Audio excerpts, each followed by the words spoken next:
नमस्कार दोस्तों, मैं हूं राजीव और आप देख रहे हैं अमानत नॉलेज।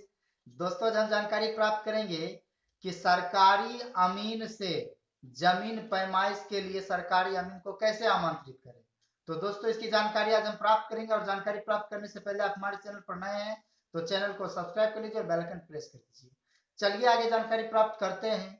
तो दोस्तों, अभी जो परिस्थिति बन जाती है, कहीं कहीं ऐसी परिस्थिति आ जाती है कि जमीन पैमाइश करने के लिए प्राइवेट अमीन को बुलाया जाता है। जो विवादित जमीन होती है उस जमीन पर प्राइवेट अमीन को बुलाया जाता है, लेकिन प्राइवेट अमीन को मान्य नहीं देते हैं बहुत सारे व्यक्ति। तो ऐसी परिस्थिति में जो समझदार व्यक्ति होते हैं वह तो मान लीजिए यही सोचते हैं कि अगर इस प्रकार से हम सरकारी अमीन को आमंत्रित नहीं करते हैं तो हमारा समस्या ज्यों का त्यों बना रह जाएगा। और ऐसी इस परिस्थिति को झेलते हुए वो जो है आप सोचते हैं कि सरकारी अमीन को कैसे आमंत्रित करें।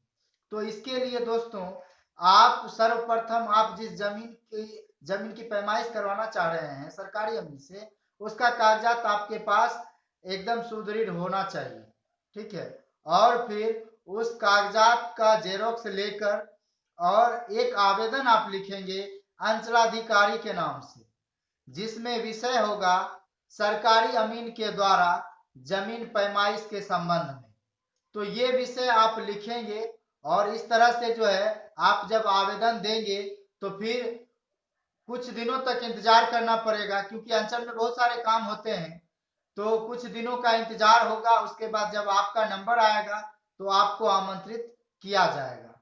और इस पर आपको ध्यान देना पड़ेगा, ठीक है, क्योंकि ऑफिस है तो बहुत सारे काम होते हैं। तो आपको लगना पड़ेगा कि मेरा नंबर कब आएगा, कब मेरे जमीन की पैमाइश की जाएगी सरकारी अमीन के जरिए।